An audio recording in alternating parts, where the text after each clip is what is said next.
ఒక చిన్న గ్రామంలో రాము అనే కూలివాడు ఉండేవాడు.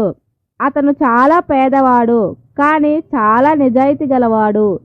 రోజు అడవికి వెళ్ళి కట్టెలు కొట్టుకొని అమ్ముకొని జీవించేవాడు. ఒకరోజు అతను చెట్టుని కొడుతుండగా అతని గొడ్డలి పక్కనే ఉన్న నదిలో పడిపోయింది. రాము చాలా బాధపడ్డాడు. అప్పుడే ఆ నదిలో నుంచి ఒక దేవత బయటికి వచ్చింది.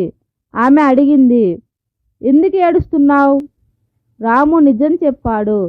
దేవత ఒక బంగారు గొడ్డల్ని తీసుకుని అడిగింది, ఇది నీదా? రాము చెప్పాడు, లేదు, అది నాది కాదు.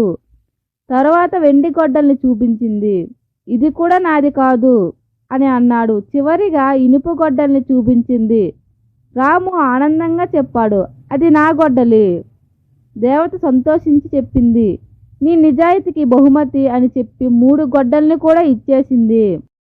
ఇది చూసిన మరో వ్యక్తి లోభంతో అదే చేశాడు. అతను కావాలనే తన గొడ్డల్ని పడేశాడు.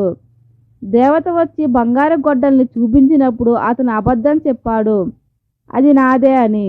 దేవత కోపంతో ఏ గొడ్డలి కూడా ఇవ్వలేదు. ఈ కథలో నీతి, నిజాయితీ ఎప్పుడు ఫలిస్తుంది, అబద్ధం చివరికి నష్టమే తెస్తుంది.